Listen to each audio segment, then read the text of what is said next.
Bonjour YouTube, comment ça va? J'espère que vous allez tous très bien, ravi de vous retrouver en ce mardi, chers fans de MotoGP, puisque oui, cette vidéo vous est complètement dédiée. On va revenir en long, en large et en travers sur ce qui s'est passé le week-end dernier. On était au Grand Prix des Pays-Bas dans cette mythique cathédrale d'Assen, qui on le rappelle est au calendrier MotoGP depuis 1949. C'est le Grand Prix historique de notre sport favori. Et dans cette vidéo, on va revenir ensemble sur les 4 enseignements marquants de ce week-end de compétition.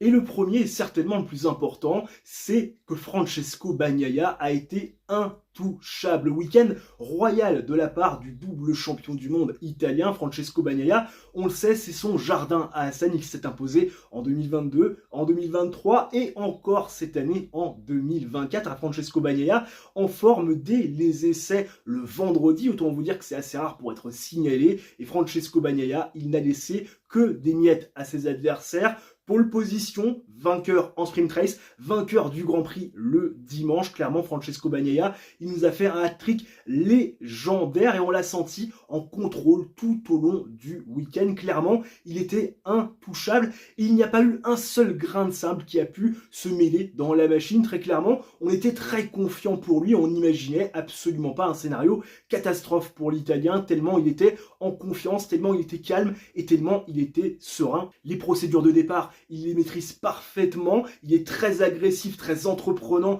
dès le premier virage, il a un rythme de fou, il ne se laisse jamais perturber et clairement il a mis tout le monde dans le rétroviseur. Un Francesco Bagnaia qui a amorcé sa remontée express au championnat face à Jorge Martin.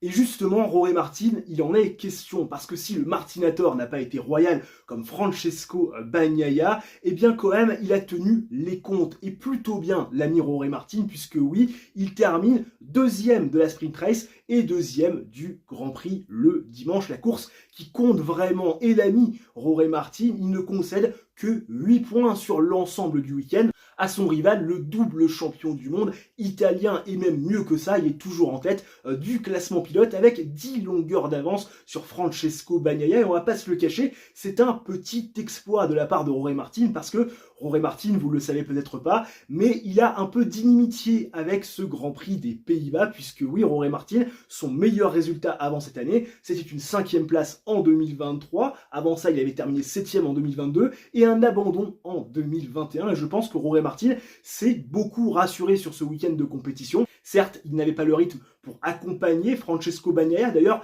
il n'a pas vraiment essayé de suivre ce rythme infernal du champion du monde italien. Il a fait son propre rythme. Il a tenté de garder sa position de deuxième et quelque part de faire un petit peu d'épicier. C'était la seule chose qu'il pouvait faire et Jorge Martin l'a bien fait. Jorge Martin qui, je pense, prend de la confiance, ou tout du moins se rassure, parce qu'on le sait, ces dernières semaines ont été assez mouvementées. On rappelle qu'il a quitté Ducati pour Aprilia, c'est officiel. On rappelle que Pramac passera sous bannière Yamaha la saison prochaine. Je pense qu'il y avait pas mal de doutes, pas mal de questions autour de Jorge Martin sur ces dernières semaines écoulées, et je crois qu'il est très heureux, l'ami Jorge Martin, de cette performance sur un circuit qu'il n'aime pas, après pas mal de rebondissements ces dernières semaines, et surtout il garde la tête au championnat face à un Francesco Bagnaia qui peut-être s'attendait, au vu de sa confiance sur ce circuit et au vu de l'inimitié de Jorge Martin pour ce Grand Prix des Pays-Bas, peut-être reprendre la tête des opérations. Il n'en sera rien et tout ce petit monde va à nouveau s'expliquer dès la semaine prochaine au Sachsenring, qui on rappelle le jardin d'un autre pilote Ducati très en vue ces derniers temps, l'octuple champion du monde, Marc Marquez. Parlons désormais des choses qui fâchent, parce que oui, c'est important de rentrer dans le vif du sujet, de mettre les deux pieds dans le plat en ce qui concerne la différence de performance entre la GP 2024 et la GP 2023. J'en ai pas vraiment beaucoup parlé depuis le début de la saison, mais pourtant, c'est un facteur à prendre en compte. On le sait, dès le début de la saison, et même avant les premiers essais 2024, Gigi Dall'Igna et Davide Tartozzi annonçaient que l'écart entre la GP 2023 et la GP 2024 allait être bien plus prononcé que l'écart entre la GP 2022 et la GP 2023 l'année d'avant, ou même encore que la GP 2021 et la GP 2022 il y a encore 2 ans de ça. Et on va pas se le cacher, depuis le début de la saison, eh bien ces craintes que l'on avait après les discours et les dires de Dalinia et de Tardozzi se sont plutôt confirmées, parce que oui, l'écart est abyssal, que ce soit au Qatar, au Portugal et bien évidemment du côté d'Assen, dans cette fameuse cathédrale des Pays-Bas, puisque oui, l'écart entre la GP 2023 et la GP 2024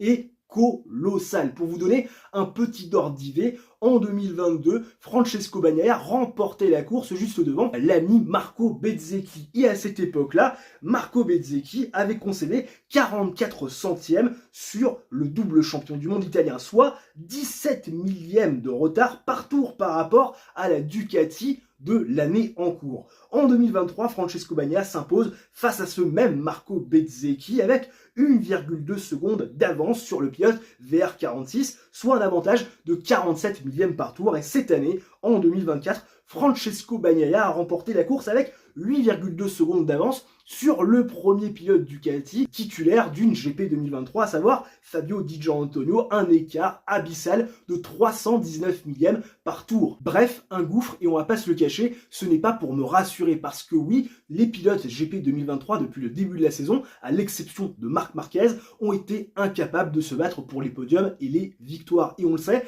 on arrive très proche de la pause estivale, et quand on va revenir de cette pause estivale, qu'on va entamer la deuxième partie de saison, il va y avoir des upgrades qui vont être apportés aux pilotes titulaires de la GP 2024 et l'écart risque de se creuser. Et quand on sait que les pilotes titulaires de la GP 2023 sont les plus gros concurrents des pilotes titulaires de la GP 2024, parce que Ducati domine de la tête et des épaules ce sport que l'on aime tant qui est la MotoGP, eh bien ça fait très peur, parce que depuis le début de cette saison, on voit les pilotes titulaires de la GP 2024 qui quelque part s'en vont de manière très naturelle à coups de chrono et qui finissent par se détacher. Il n'y a plus de bagarre, il n'y a plus de passe d'armes, il n'y a plus de spectacle, et on le sait, la MotoGP tend de plus en plus vers ce qu'on retrouve en F1, c'est-à-dire des courses à coups de chrono où il n'y a plus de dépassement, où il n'y a plus de spectacle. Et avec cet écart qui risque de se prononcer encore un peu plus, avec les upgrades qui vont être donnés aux pilotes GP 2024, eh bien forcément le gouffre va se creuser encore un petit peu plus. Et puis la question aussi qu'on peut se poser, c'est est-ce que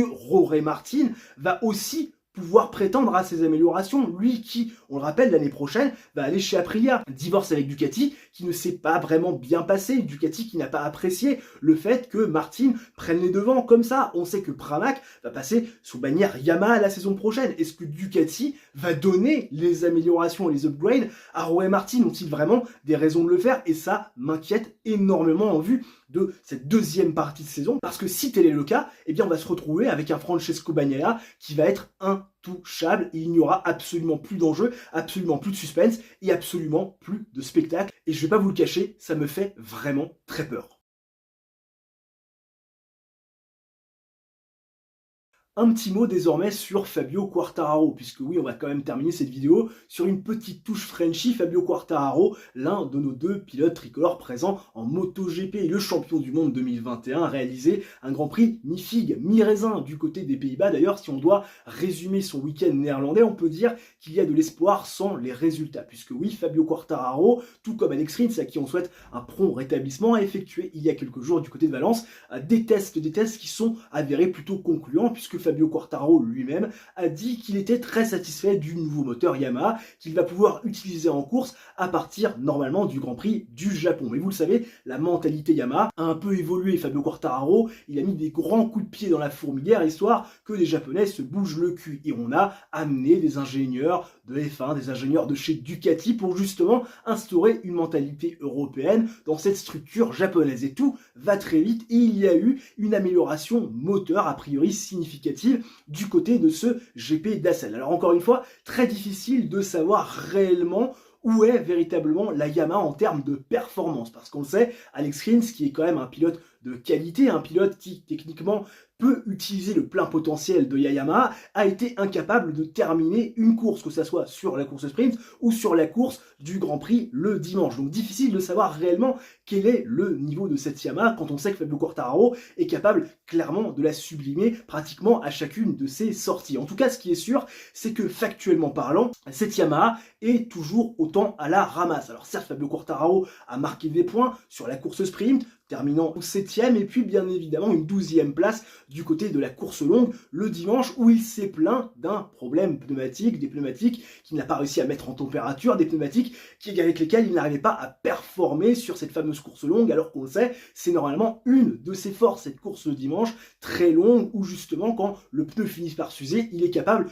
de faire la différence. Fabio Quartararo, il concède beaucoup de temps, et les chiffres sont quand même assez flagrants, révélateurs, je dirais même 10,8 secondes de concédé sur les 13 tours de la course sprint, soit 83 centièmes par tour concédé à Francesco Bagnaia, et lors bien évidemment de la course longue, 24 secondes, soit beaucoup plus du double, c'est-à-dire 92 centièmes par tour concédé à Francesco Bagnaia. Cette Yamaha, eh bien vous l'imaginez, il a encore beaucoup de progrès à faire. Fabio Quartararo s'est plaint de l'agilité de sa moto, de la difficulté à la conduire. On sait que l'agilité et cette facilité à conduire cette EM1, c'était quand même l'une de ses forces il y a encore quelques années, mais quand vous retravaillez et vous faites une refonte totale de la moto, bah forcément on sait qu'il peut y avoir quelques petits désagréments, et puis au-delà de ça, toujours un problème d'adhérence assez flagrant, problème de mise en température du pneu, pas de grip, on a encore pu le voir lors de la course longue, et puis au-delà de ça, un problème électronique, c'est la catastrophe, nous dit Fabio Quartararo.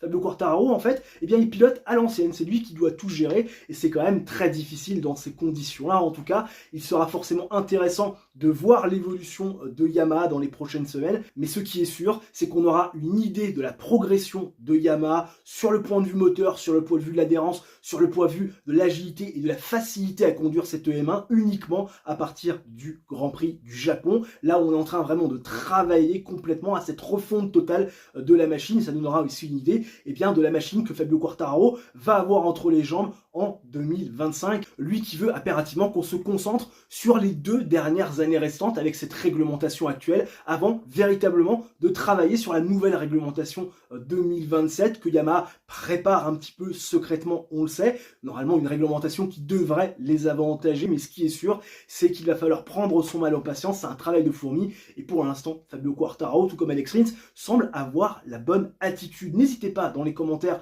à me dire ce que vous avez pensé de ce Grand Prix des Pays-Bas, à me dire également ce que vous pensez, eh bien, des sujets que l'on a traités. Peut-être que vous avez un avis totalement différent, je me ferai un plaisir de le lire, et pourquoi pas aussi de débattre avec vous, tant que c'est dans bien sûr dans le respect. Et puis si la vidéo vous a plu, bien évidemment, le like, l'abonnement, l'activation, la cloche, ça mange pas pain, c'est totalement gratuit, ça aide la chaîne au référencement, et nous on se retrouve très prochainement pour une nouvelle vidéo. D'ici là, portez-vous bien, ciao, bye, et à la prochaine.